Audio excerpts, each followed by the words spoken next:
This is the All right. Brandon show today, so This is well. I'm excited. Oh yeah. Well, don't get too excited. Oh Uh no, so last I don't know if we didn't do one at did we do one at all last week? we did not. No, we did No, not. We took the week off Oh, because yeah, we took the the week off. schedule change and everything. Yeah, right. Okay. Well, previous to last week, we had been talking about some pretty intense subjects, I guess. I mean, it kind of seemed like every session was ended up somebody was crying, you know? right. Yeah, Yeah, Which okay, that's I true. mean, that's not exactly unexpected when we're talking about trauma, but maybe I thought, well, maybe we should talk about maybe something a little lighter.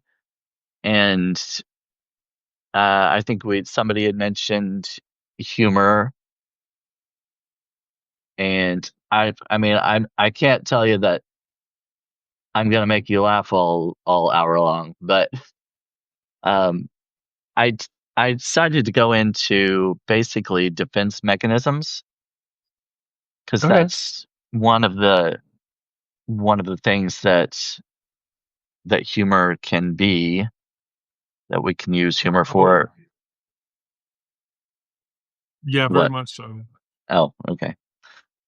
Um, so defense mechanisms, they were basically introduced by Sigmund Freud, and he believed they were a way to kind of balance the id and the superego, to kind of bring your state of being into balance or homeostasis, if you will. Yeah, So if you are feeling anxious, you might either consciously or unconsciously, subconsciously deploy some kind of defense that would at least temporarily on the surface relieve that anxiety or whatever it is that's um, troubling you. yeah. So actually, Freud's daughter came up with 10 different types of defense mechanisms, which I never even, I studied psychology and we never talked about Freud's daughter before. And I didn't realize she was even, she followed in her father's footsteps. But I brought up, I've got it on my computer because I don't Well, know. I didn't know. they love to erase women scientists. Well, that's true. Yeah. And back then, especially, um, I brought it up on my computer because I didn't trust myself to remember all 10 of them. So some of the defense mechanisms, at least the 10 in this list, are displacement, denial, which is, I think a lot of people are familiar with that one, repression, suppression, sublimation, projection, intellectualization, rationalization, regression, and reaction formulation. Yes, yes, you're having studied psychology and having studied deviant psychology before I did other things. I can confirm that what you have indicated is correct. And I mean, you might think of different types of mechanisms, but most of them will fall into one of these categories. Yeah, Um, I'll give just like a very brief kind of explanation, I guess.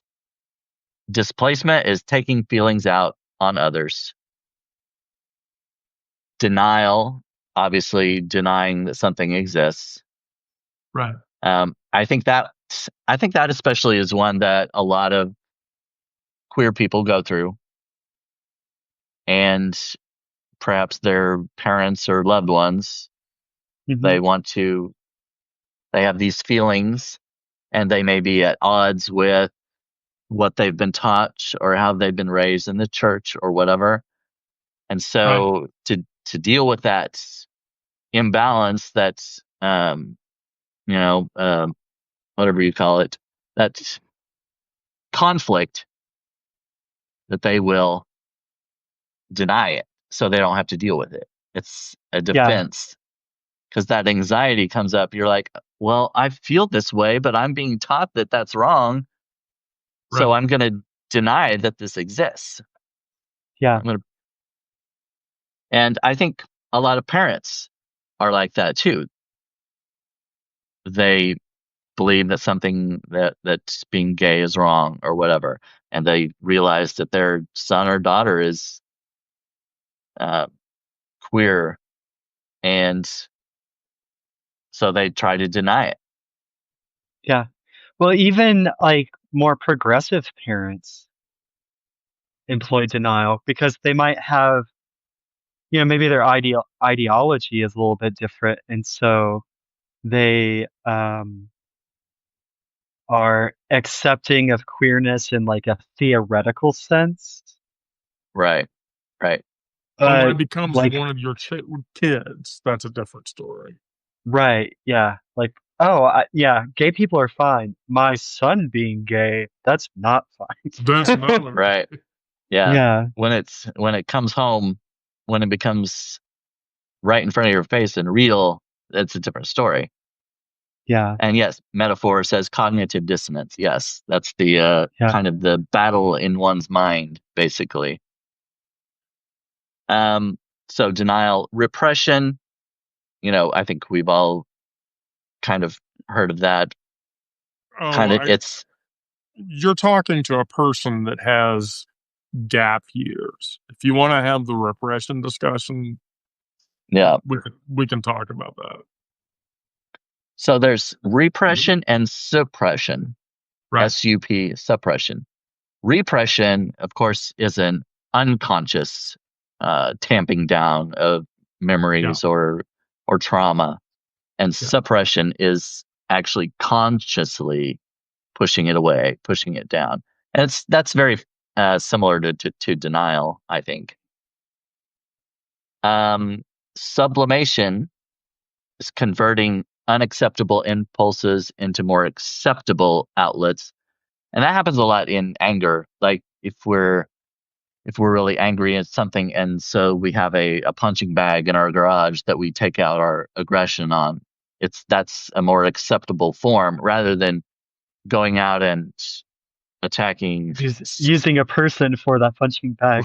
Yeah. Right, right. Yeah.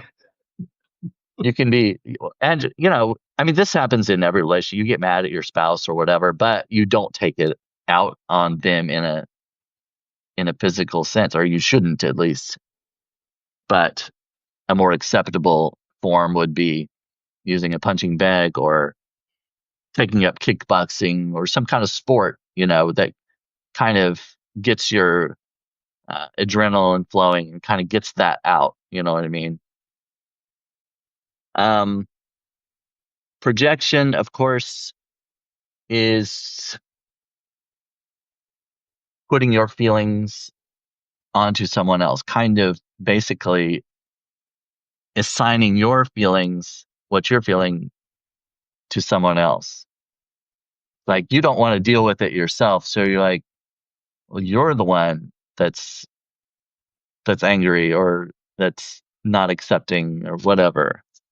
Does Mhm. that make sense? Intellectualization is thinking about stressful things in a clinical way. Now, um, and that's one thing when we were talking the other day, Wendy, you were talking about like driving to work, and sometimes you have anxiety and you call somebody, or, you know, and if you're driving to work and you start having this anxiety, using intellectualization might be saying like, okay, I'm having this physical reaction. I'm feeling anxious and my body is doing this. My blood pressure is going up because I'm thinking of what I'm going to experience at work or the possible scenarios. And so you intellectualize it to kind of stop it from happening. And Correct. this, one of the points I wanted to make is a lot of people talk about defense mechanisms as if they are a negative thing, which is not always true. They're morally neutral. Yeah, in some cases, a defense mechanism can be detrimental. If you are suppressing emotions and, it's building up this anxiety in you and it's causing physical harm, of course, that can be bad for your health. That can be detrimental. But if you use something like intellectualization, where you're kind of breaking it down and saying, okay, this isn't as bad as I think it is, because these things are happening. These are why I'm feeling this way, and that can kind of relieve that anxiety, which is a Yeah. positive thing. And I think That a is a lot of times, like, the duration of the defense mechanism can affect, like, whether it's helping you or hurting you. So if you need to, in order to get through a particular situation, deny something just so that your mind can set it aside and you can deal with it later, then doing that to get through the situation that you're in can be the healthy response. That's using the defense mechanism as a defense. But if you put that thing in the denial box and leave it there permanently, that's when it's going to, become this thing that's like in the background and it's eating you up inside. Yeah, Oh, and no trans person has ever gone through that. Yeah, I mean, it's a completely novel thing. yeah, yeah. So then, and at that point, it kind of turns into more of suppression, where you're just constantly keeping it down and not dealing with it at all. But yeah, Yeah, you're right. If it's like a temporary, I'm going to deny this for now. I'm not going to deal with it at this moment, because I'm not in the right state to think about it yeah, and to deal with it. right. Yeah. Right. Um, Ugh. so intellectualization, rationalization is when you justify unacceptable feelings. And so that can be kind of like blaming almost. Yeah, I Mhm. mean, you're creating a logical excuse Yeah, Yeah, for why something happens or occurs. right. Um, Oh, sorry. no. Were you? Oh, okay. Sorry. Yeah. Then there was regression, and that is like reverting to earlier behaviors. Like a lot of times you might hear about someone, if they're scared or feeling anxious, they might curl up in a ball and hold a teddy bear or something like that. That's kind of regressing to a childlike behavior, like what they might mhm, have done when they were a kid. They go into a closet or under their covers or something and regress back to childhood behaviors. A safer state of mind. Yeah. That's the basis for pretty much all of DID. When a person fractures from a personality perspective, and they go into a multiple personality state. That's the thing that's the start of that, is reverting to a safer state when you didn't have the trauma and then you were able to deal with it. Right. Yeah. And then the last one, reaction formation, is replacing an unwanted impulse with its opposite. And one thing I think about this is I remember an episode of Modern Family when they had this neighbor. He was an old guy, and Luke, their son, became friends with him. I think his ball went into his yard one day, and that's started this. The guy was kind of grumpy, old grumpy guy, but he made with him and stuff. And then the guy died after I not in that same episode, but after a while, the guy passed away, and they found out about it, and they were gonna have to tell Luke. But Claire, his mother, had this impulse that whenever she gave bad news, that she would smile and kind of look happy about it. And I've heard that from other people too. And I have had this experience where I have to talk about something bad happening, like somebody dying, and yet it was like I had the impulse to laugh about it.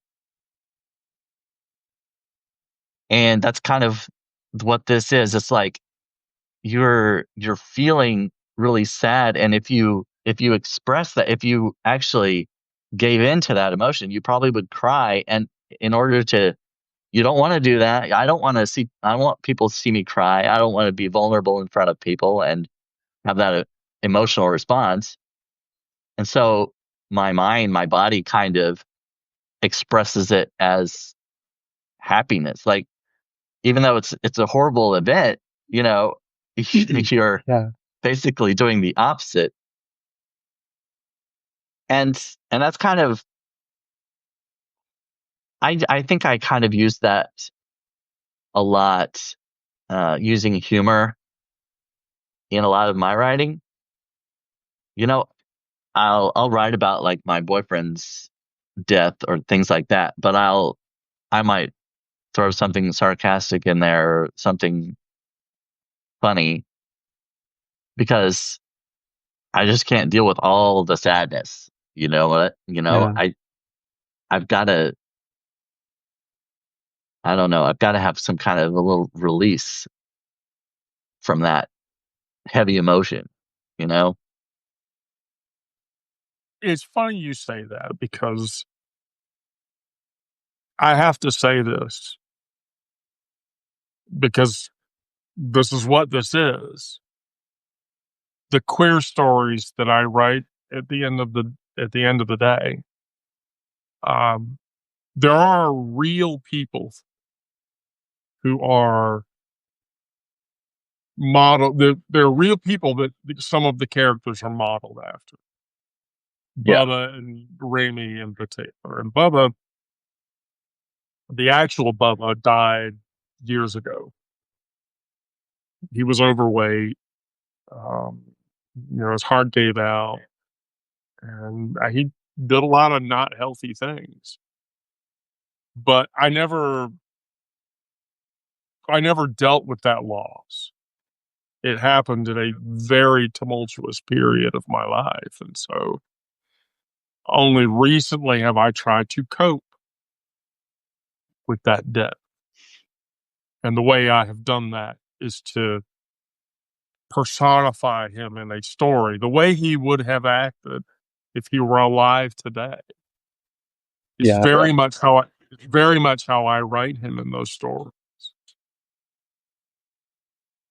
So, yeah, I agree. Karen says, I laughed when my husband died and my friends thought I was a monster, but I just couldn't cry anymore. Yeah. Yeah. I'm The sorry, human Miranda. brain. Wait. Yeah, I was going to talk about how um, I had a friend who, when I was a teenager, that committed suicide. And looking back, I'm pretty confident that that person was a trans egg, and that that's part of what led to their suicide was because of how people treated them. Um, but like that was someone who I didn't know for a long period of time, but like we were fast friends and like instantly connected.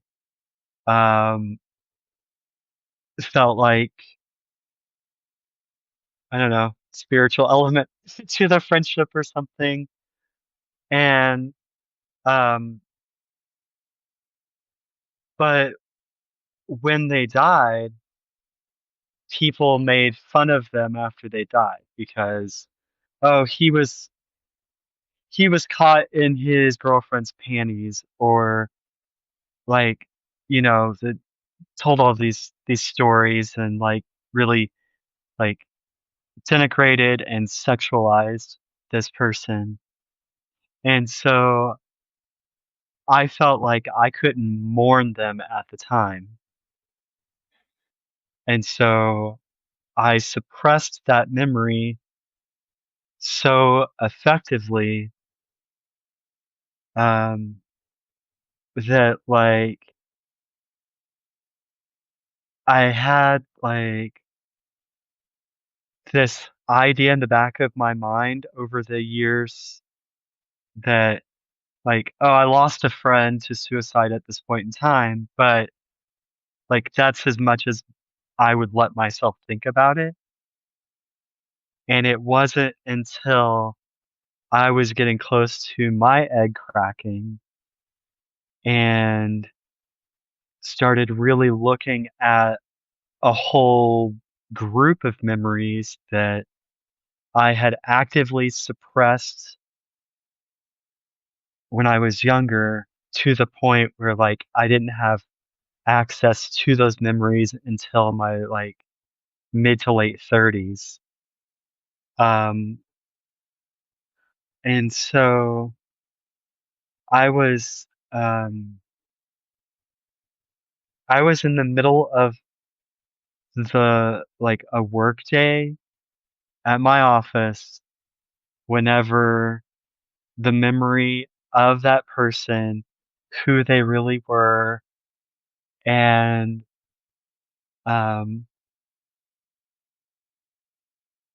why they succumbed to that event, all of that hit me at like 1:30 in the afternoon in a work day, and like I was like bawling at my desk because I had suppressed that for so long. Um, but The but human but brain. finally, like, yeah, finally facing it is part of like what helped me find me. The human brain works that way. There's some trigger, there's an activity, there's a moment, and your brain says, okay, I'm ready for you to handle this. So Yeah, there's an electrical impulse in your medulla that goes off. I experienced that with Zoe, um, when I found out she was dead. And so I had to, the cascading of emotional trauma that was a horrible year, yeah, you know. But yeah, it's the same thing. And so yeah, some random idle Tuesday, your brain says, okay, now Right. Yeah. Like, and I had been working up to it because there were all of these other memories that I had like started to remember and face and like explore. Um, and that one wasn't there yet until I heard their favorite song. Oh yeah. Yeah. And I'm like, thank you, Shuffle. You totally just ruined me. Yeah. Yeah, that's something I probably a lot of people have that experience is when as far as songs go, music can be very emotionally triggering. And there are one or two songs that whenever they come on, I definitely think of my boyfriend. I associate those with him. Yeah. That can be hard to deal with. So then let me ask you a question. When that happens, do you listen to the song or do you skip? I never skip it. No. Right. I no, I definitely listen to it. Because you want Because to feel that. You want to feel that feeling. I don't not want to think of him. You know what I mean? And Right. Yeah. yeah, I think probably if I did skip it, that would mean I want to push that away and that memory of him, and I don't. Even though it can be sad, it's you know I loved him and I want to think about him, but yeah, See, I have the same association, although it is with an individual who is still living, but that association is Stevie Nicks' voice. We all know who Stevie Nicks is, right? Mhm. yeah, And and the reason for that is because when Gizmo was very young, like 4 or 5 and 6, we'd be in the car, and I was a music car person. I played music in the car, and she would perpetually ask me to Fleetwood Mac's Landslide would hit the playlist, and it would go through, and then she would say, "Mom, can you back up so that that song can play again?" Or whatever. And I would do that, and she would start singing it, and so, yeah, whenever I hear that song, like, Aubrey's like, "Wendy, do you wanna skip that now?" And I'm like, "No," because I want that feeling. It's hard, I'll start Yeah. crying, but that feeling is it's a good feeling. Yeah. so what's do you use do either of you use humor as kind of a defense mechanism often? I'm a terribly unfunny person. I see, I spent a week with Miranda, I know that's bullshit. I know that's bullshit. I very, very clearly, yeah, I look at my Substack notes. Do I live for Right. humor? Oh, fuck yeah, I do. Yeah. Um, And that's one that is, I think, an appropriate one to a degree. Like any of them you can take too far. If you're constantly just trying to be funny and covering up your emotions, then that may not be so healthy. Yeah. But I think using a little sarcasm and humor in the midst of something serious is not a bad thing. It can be a positive experience, a positive defense mechanism. I said in my one of my articles I wrote, I was writing about my boyfriend's death, and I mentioned something funny that some people might think is irreverent, but I know he would think it's funny if he were looking down and reading this. He would probably laugh and say, "That's fucked up," but he would think it was funny, you know. Yeah. And Yeah. so I don't. That's fucked up being a compliment in this sense. Right. Yeah. So, Well, like mindless TV. yeah, You watching mindless TV. People don't get this. I think that mindless TV, and entirely for that reason, because especially when you're talking about the loss of a person. My grandmother, Helen, who I love very much, sometimes I watch stupid shit, and she would. I'm literally imagining her going, "This is completely stupid. Why are you watching yeah. this?" Why are you watching this? Yeah. Um, So, if not humor, what other kind of defense mechanisms do you see yourself using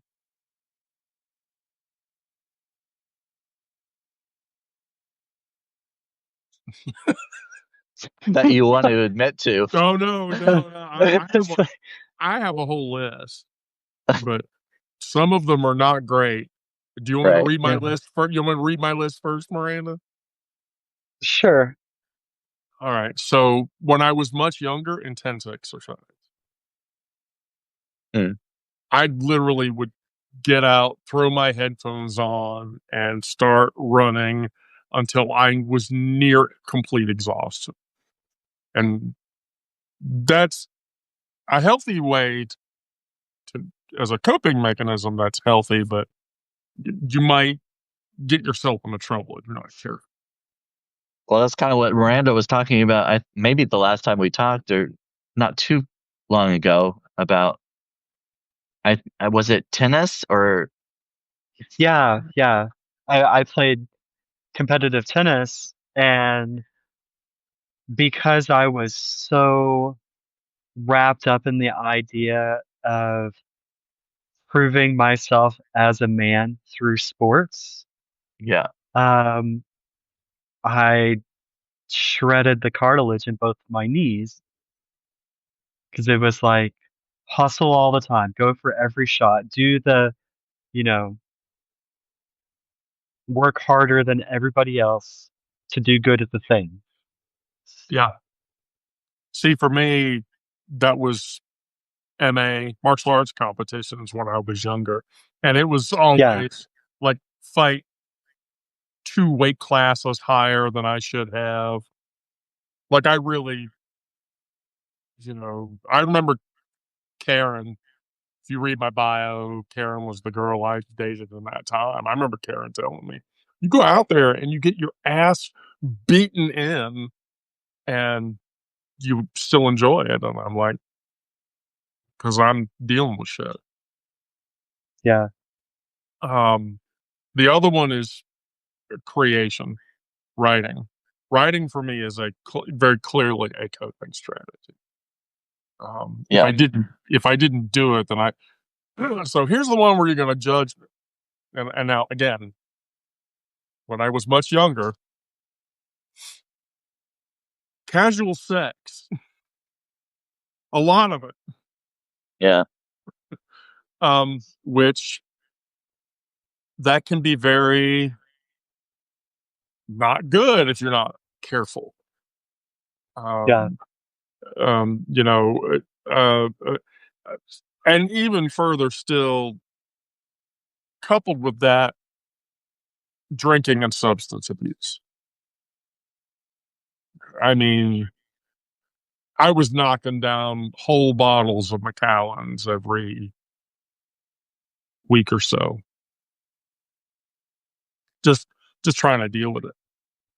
It wasn't until I got into competitive gaming, for instance, so Cyber Athlete League or whatever, after in the early 2000s when I realized that all the shit that I was doing at college was a bad idea. Then I stopped drinking excessively because if I drank excessively, then I couldn't maintain my reaction. Oh, and then finally, workaholism, focus on the job. Yeah. All right, now it's your turn, Miranda. Oh, well, all of Wendy's answers. And um yeah, so I used to knock back about a bottle a week as well. Um I had this little uh rule with myself that if I ever drank straight from the bottle, then it meant that I had a problem. Oh, yeah. But I was like I had built up my tolerance so much that there never was a point where I couldn't pour it into a glass first. So it just became a way to deny that I had a problem and that I was so dependent on that drink. Um, and I have a history of doing like a lot of social isolation. Um, that's something I still struggle with, but like now I try to be more aware of when I'm acting like that. So I can like help myself figure out if like, because there's times you need um solitude.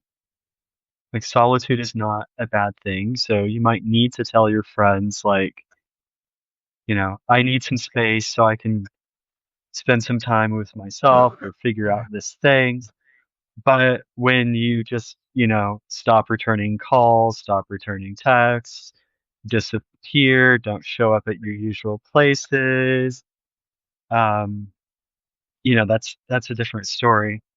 Um, so that's something that I've used to cope. Is just like, well, I'll run away from people because if no one else is perceiving my problem, then it doesn't exist. Yeah. Okay, but see, there. Can I call you out? Please.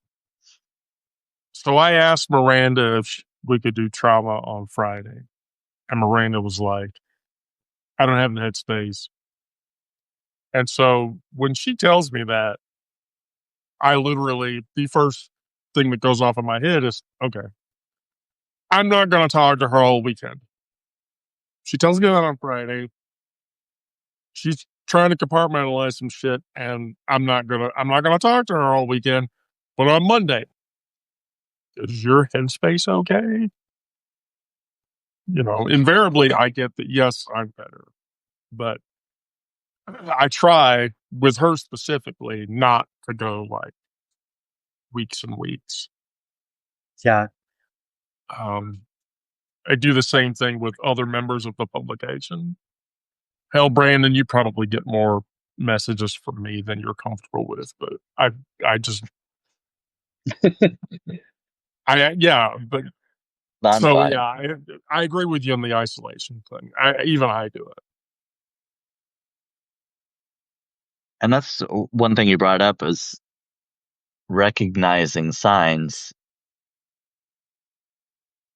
If if you don't if you don't recognize the signs of depression when you're starting to get into that, you can easily get deep into a Yeah. depression and be using those unhealthy coping mechanisms. Yeah. And you get to a point where it's much more difficult to dig yourself out of it. Yeah, definitely. Yes, And exactly. I did the isolation thing. You know, I had depression for a long time. Well, I guess I would probably say I still do, but I just know how to manage it. I no longer allow myself to experience a depressive state anymore. I recognize it before it gets there. Yeah. So clinical depression, purely Right. from a diagnostic perspective, is a threshold. Yeah. If you are inclined to being clinically depressed, then at the bottom of the range, you're not depressed. But at the top of the range, you're horribly depressed. But that range always exists. The range doesn't go away. Right. How you deal with it, that's a different story. So Yeah. clinically, I would say, yes, I am a depressed person. And yes, I'm a person that suffers from anxiety. There are some days that anxiety is down here and it's Right. gone, doesn't go anywhere. And there are some days the anxiety is way up here and I just have to deal with it. Yeah.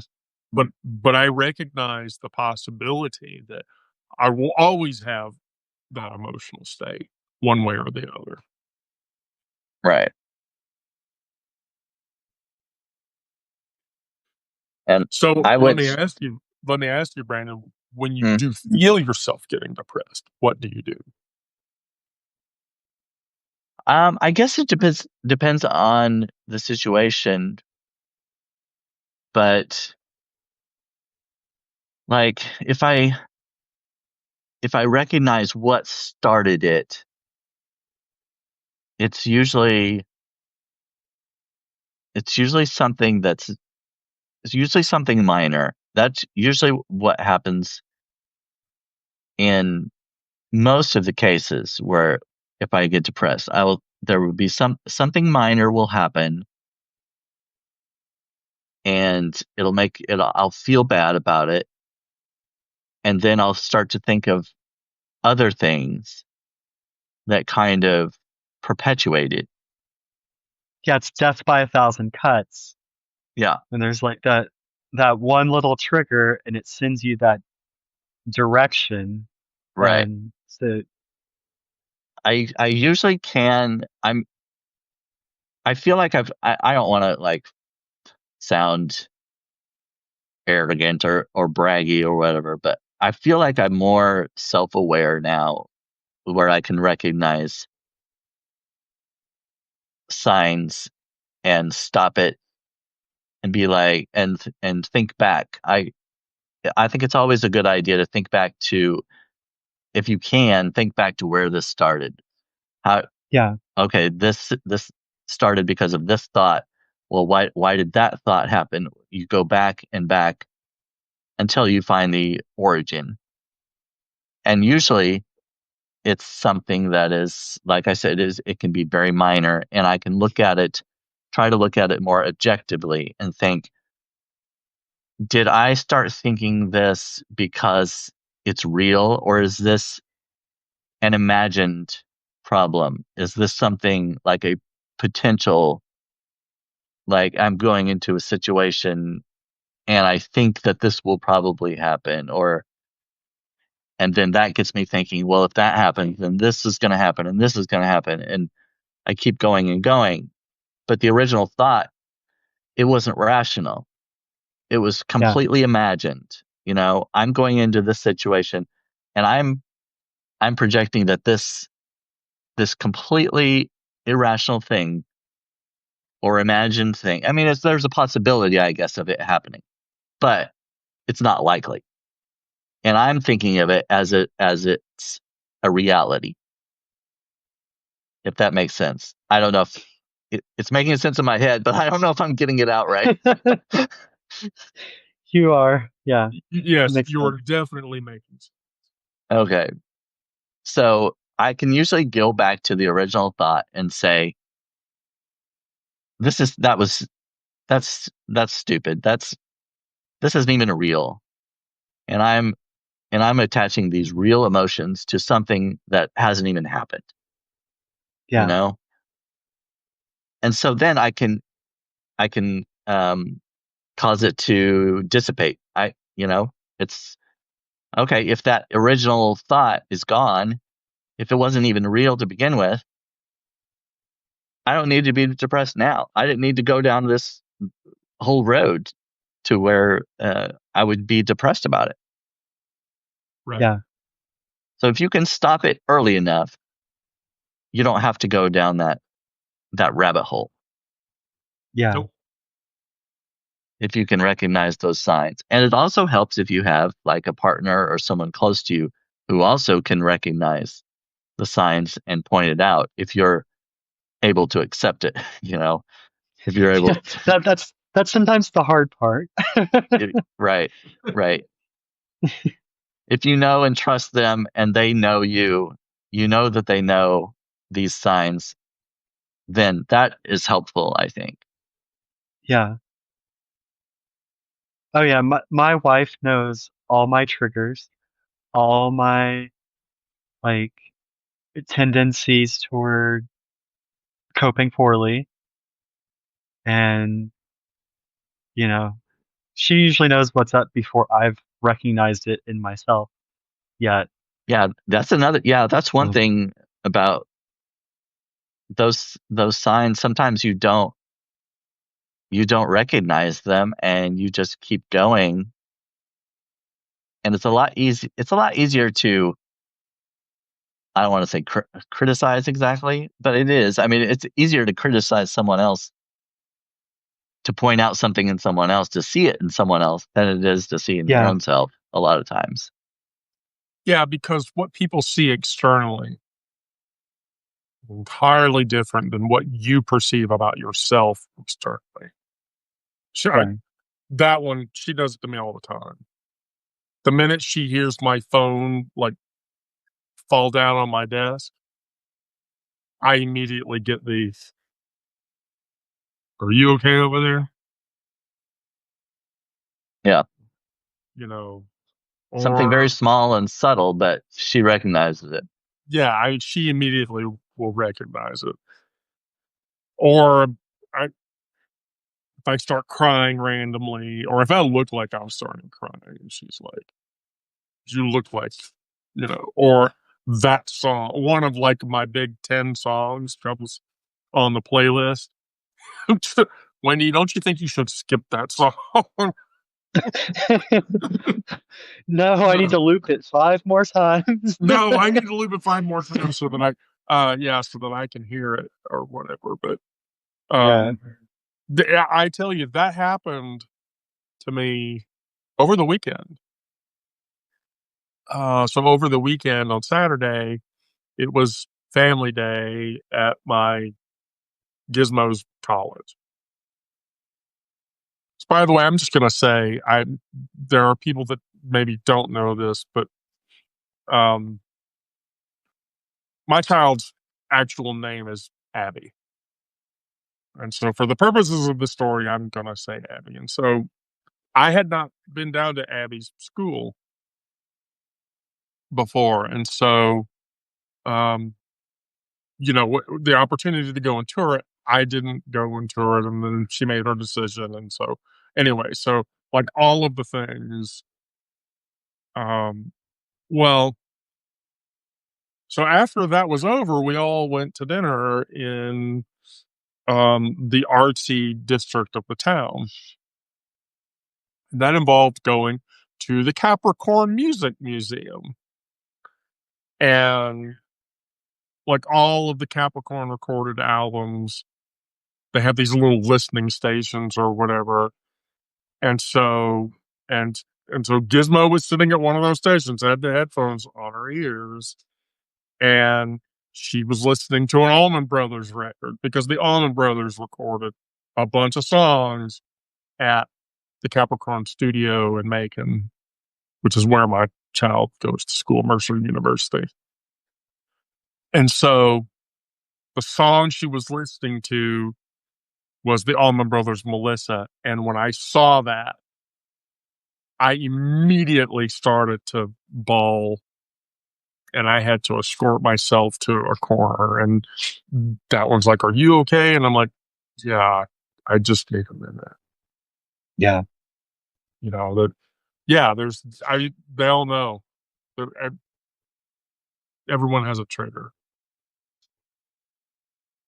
One sign that I notice in myself is if I stop caring about my appearance, like if I'm, dressing really sloppily, I haven't taken a shower, not doing my hair at all, or things like that, I recognize those things as like, because I've stopped caring, Yeah.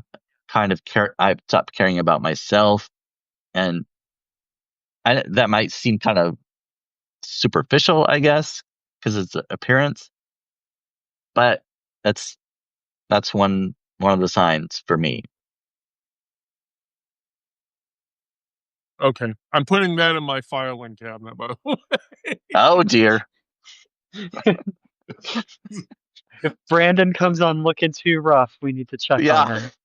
Yeah. Okay. But yeah, like I'm the same way. Like the self-care and how much effort I'm putting into it is definitely a sign. And um, like it's not necessarily that like me feeling good means I'm getting dolled up. Right. Yeah. It's like I can still be super casual, not put in a lot of like obvious effort, but it's all of like the little parts of self-care that Yeah. Yeah, I would agree. I would completely agree. So you were talking about exercising, and that's a good way to kind of stave off depression. Of course, a lot of times when you're depressed, you don't feel like exercising. So yeah. it is that's a good place where if you can recognize it early enough, you might feel like doing something at least, and that will help bring you out of Yeah. that, at least that shallow level that you've gotten to so far. You can get out of that.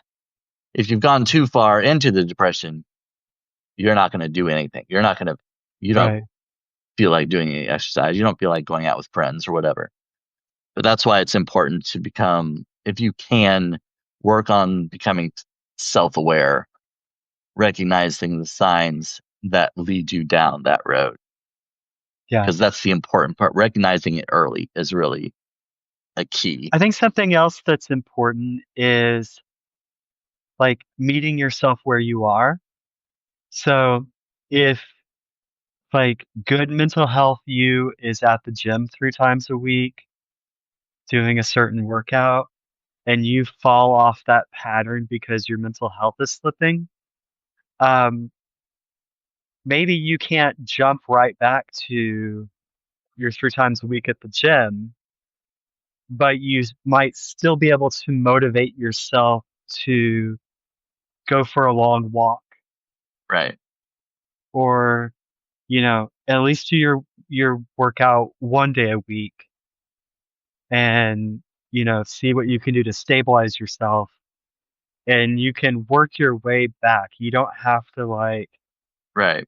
feel like you've failed because you're not doing your top tier thing. So, Right. Yeah. Just like a negative thing, a small negative thing can lead you down into a depression. One small positive thing can work to bring yourself work you back back up. up. Yeah. Yeah. Right. Yeah, that's a normal human reaction. That's a normal human reaction.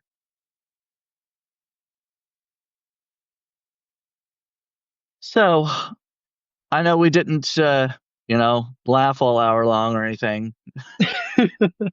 Sorry I couldn't do that for you, but Yeah. But we also didn't cry all hour. So, yeah, I don't that's know. right. Yeah. Consider that a win. Yeah. But I So, don't, not if any of you have anything else. No, I was really just gonna ask what we're gonna do on Friday. Wait, who's doing the next one? I think I'm up. Okay, so Are you up for being up? I yeah, hope so. No. it's on Miranda for. So you'll be good on Friday. Well, Yeah. Emotions willing. Okay, cool. Yeah. So, Well, I hope because this one has been helpful. yeah, very much so. I would say, mainly Yeah. because I have a great follow up to this one. Oh, okay. Yeah. So I'm gonna work on that while I'm doing hacker engineering work. But I have a great follow up. So up to you, Miranda. But I I think mean, if you feel like it's a direct follow up and you want to take Friday and I'll take next Monday, that's fine with me. well, so like let's breach with the readership and ask. So my follow up that to be would be identity versus authenticity.